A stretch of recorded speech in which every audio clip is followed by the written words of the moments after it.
plates spinning, and they're critical plates. So it's kind of like one of those things that you know, I teach something like the martial arts, like when they jump you in a dark alley, it's too late to practice. There's a surprise coming toward every one of us in this room right now. Mark my words. And you can't see it, and it's gonna potentially shake what you think is important and what your strategies and tactics are gonna be. It could be good news, could be even news, could be, you know, chromatic news, who knows? But something's coming toward you. When that hits, how many unprocessed emails do you want to have sitting in your backlog? 0. Why? The more unprocessed work commitments that you have, where you haven't clarified what they are, when you get new input, how do you evaluate that against what? You better have a clear and current and complete inventory of what you've committed to in life to be able to then engage with the new input appropriately so you can evaluate it against all that other stuff, right? You know, that's why I talk about now, what I now refer to as the strategic value of clear space. Strategic value of clear space. I learned that in the martial arts.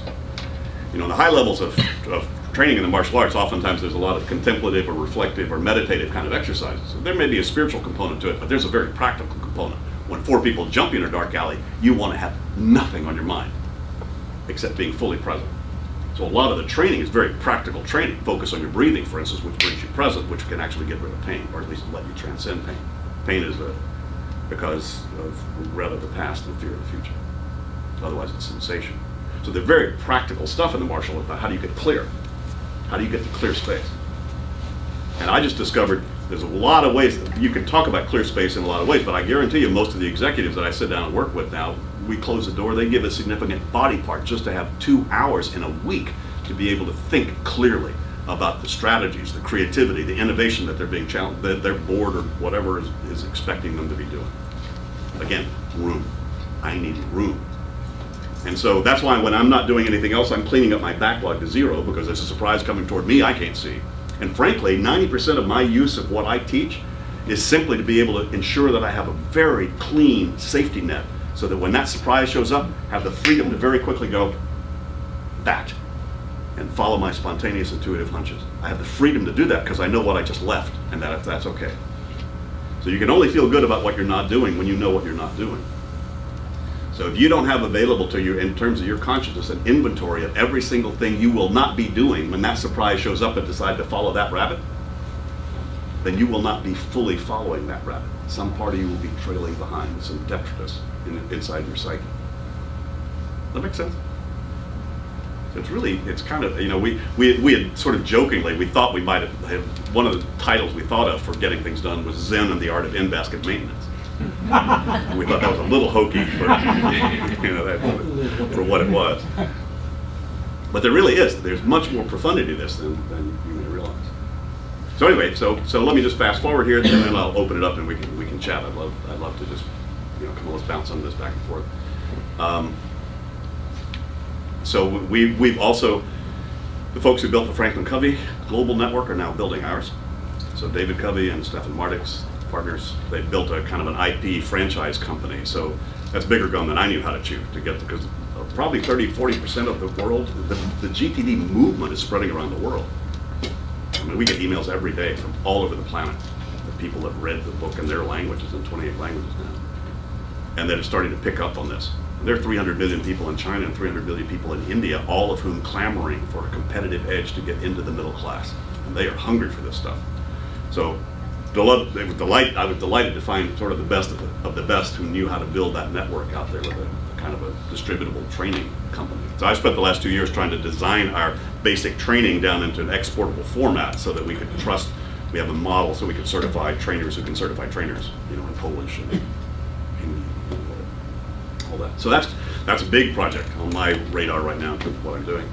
And another big project that actually I put to bed a long time ago. I put it back on my someday maybe list. Back in 1994-95, I co-founded a company called Actioneer, which built a piece of software actually to sort of start to embed the GTD process in the digital form.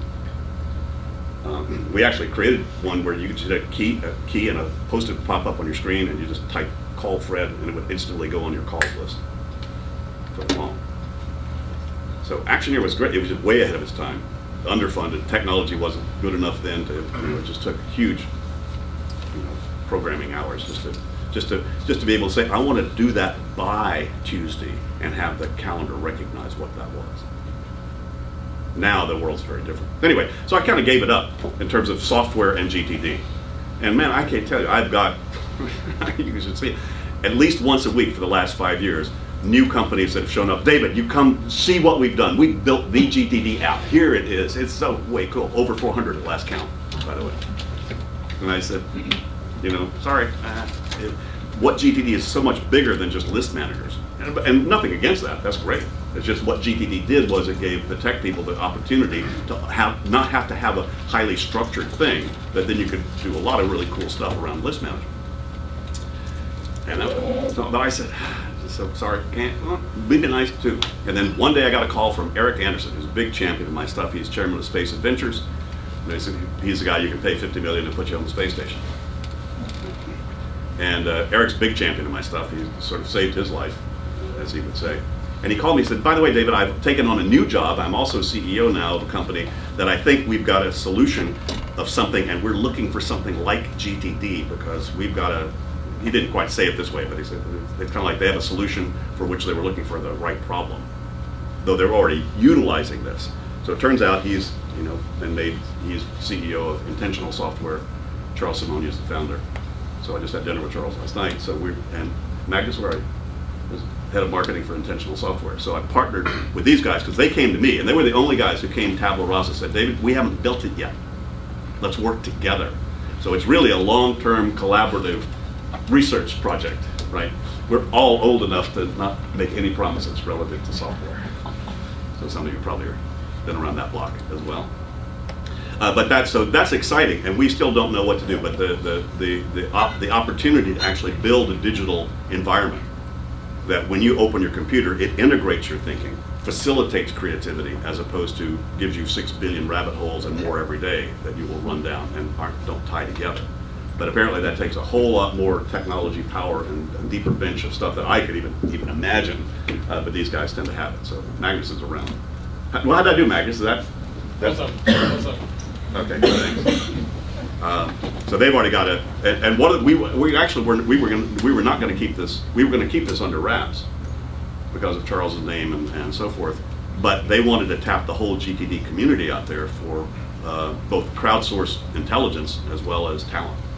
So they've already got a deep bench of folks running that project. So that's exciting. That's one of the reasons I'm in Seattle, by the way. So we'll be meeting with those guys tomorrow and working with that. But still, you got this tiny little company still trying to figure out what to do with this thing. And many of you are dealing with products and services that are a whole lot more tangible, essentially, than what I'm trying to deal with. That's why I say I'm a 30-year startup. I'm still there trying to figure it out. How do we find what the market is? How do we approach it appropriately? By the way, the next book, and no promises when that's going to be out, is a book for parents and caring adults about how to use daily teaching moments so your kids think this way before they leave high school. Cool. Right? And I'm co-writing it. I'm not a parent, but my two co-authors, my CEO, Mike Williams, has been raising his kids. He was blogging about it because he was a senior guy at GE, and he became a champion of my stuff. And he's actually started to work with this with his kids as he was raising them, and how to take these principles to teach kids about the mudroom and an in-basket and next actions and mind mapping and brainstorming and all kinds of, the kids get this like that, but they're not being taught it. And we're not born, I don't know, did any of you hop out of the womb going, hi, what are we trying to accomplish? What's the next action plan? This is actually learned behavior, so you can actually do it or not do it. And a whole lot of people ain't doing it.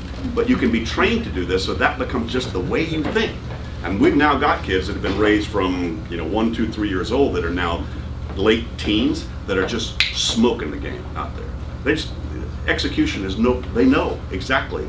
I think about it, I grab it, I throw it in the in-basket. Next action is remove it, bring it on.